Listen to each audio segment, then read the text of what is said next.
Good morning everyone. Today we are going to discuss about long-term sources of finance.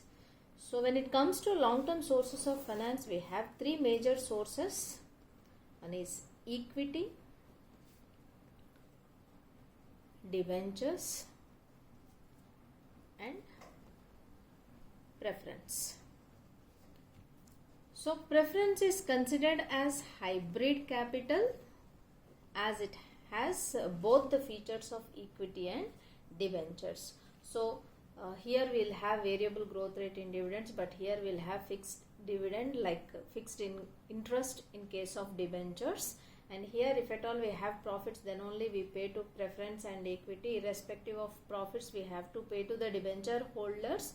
So as it has both the features of equity and debentures, so it is called hybrid capital.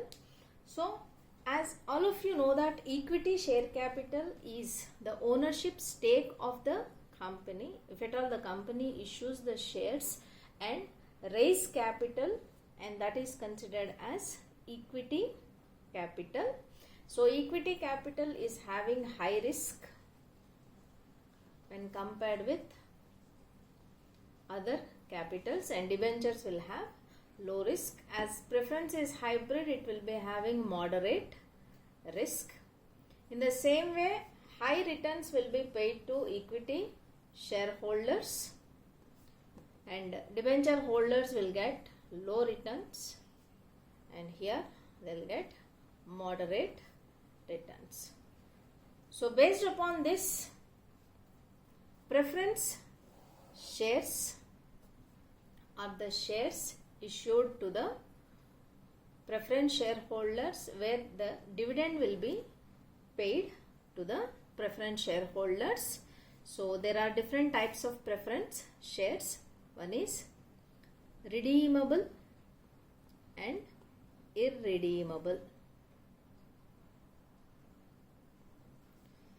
The preference share with maturity period is considered as redeemable preference share, and the preference share without maturity, there is no maturity at all, so that preference share is considered as irredeemable. In case of redemption, the preference shareholder will get back his or her amount, principal amount invested, whereas in case of irredeemable, they will not get any principal amount back, only they will get dividend forever.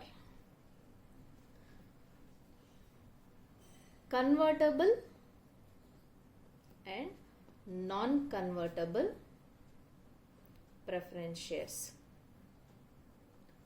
So convertible, which can be converted into equity shares and which cannot be converted into equity shares. So those who are with the option of conversion, they are called convertible preference shares. Those which are coming up with non-convertible option, they are considered as non-convertible preference shares. Next, cumulative and non-cumulative.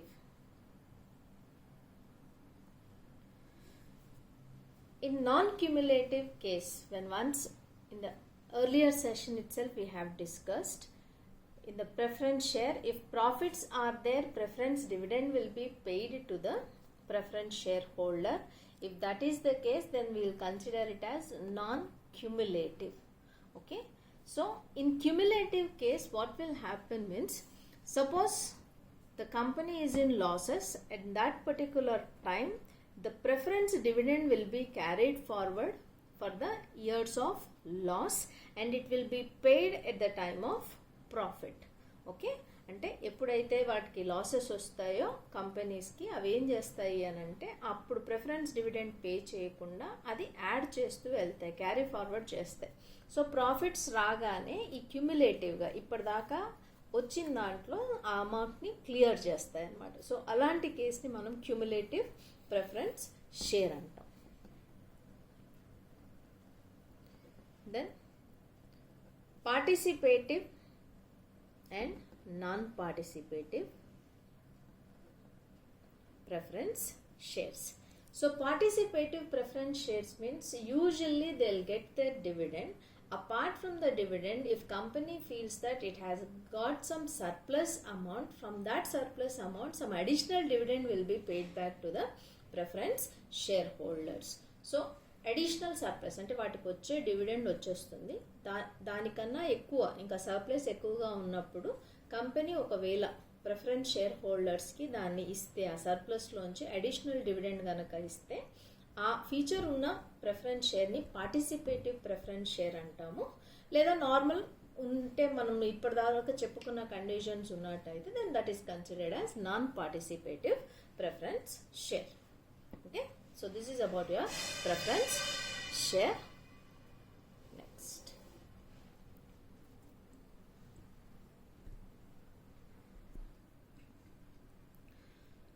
so now we go to debentures.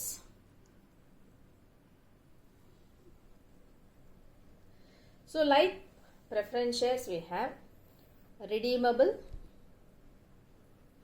and irredeemable. So maturity పీరియడ్తో వస్తే redeemable debentures, without maturity period only interest forever కనుక వస్తే దాన్ని irredeemable debenture అంటాము. Next convertible debentures. So convertible డిబెంచర్స్లో మళ్ళీ 3 types. NCDs, non convertible debentures, అంటే ఇవి కన్వర్షన్ అనేది ఉండదు. ఎప్పుడైతే ఇష్యూ చేశారో డిబెంచర్ లాగా forever it will be like debenture. That's the reason we are considering it as non convertible debenture. So it will not have any conversion option. PCDs, partially convertible debentures, means some part of the debenture will be converted into equity share and some part will have the features of the debenture. So that converted part will convert into equity or preference, and accordingly it will get dividend or preference dividend, and the non-convertible part in this will get interest as usual. So that is PCDs. And FCDs, fully convertible debentures. So they have a feature of converting completely, means till the conversion they will not get any interest. Only upon conversion they will be converted into either equity shares or preference shares. And usually for convertibles we have a lock-in period of 18 months. So till 18 months the convertible will act as, means for preference you will not get any preference dividend, and for convertible debentures you will not get any interest. Okay. Secured and unsecured. If any asset is backed with this debenture, then that debenture is considered as secure debenture. If any asset backup is not available with the debenture, then that is considered as unsecured, and usually the organizations prefer to issue unsecured debentures. Okay, this is about your debentures. And as usual, you know, equity has got same redeemable, but usually doesn't have redeemable option only in the market when once the company issues the shares. Okay, the holding period and everything will be in the hands of the investor but not under the control of the company. When once issued, that's the only time the company will get amount from the investor. Okay, so in this you have a category called retained earnings. When it comes to equity shareholder will get earning per share every year. Whatever the profits, left out profits will be there, so that will be distributed to the shareholder, or that is the amount of the shareholder which we'll consider it as earning per share. In this earning per share, if the company has a potential to earn more in the coming years, ultimately it will retain that amount. Suppose if EPS of a company is 10 rupees, so 10 rupees EPS unnindi, company feels that it has got better investment opportunities in the coming future, so instead of paying this 10 rupees to the equity shareholders, what it will do, it will retain the entire amount. So if complete amount is retained, okay, then that is retention, 100% retention. Suppose if they feel that let us give 1 rupee as dividend, means 10% as dividend, and 9 rupees they want to retain. So EPS is divided into two aspects. One is dividend per share and another one is retention per share. Whatever the amount retained by the company, okay, is considered as retained earning. So this is also considered as one of the source of equity capital. So equity, retained earnings, and apart from this we have term loans. More than 5 years, if at all we apply for any loan with a banker, then that is considered as term loan. So basically these are the basic financial aspects or sources of finance used by the organizations.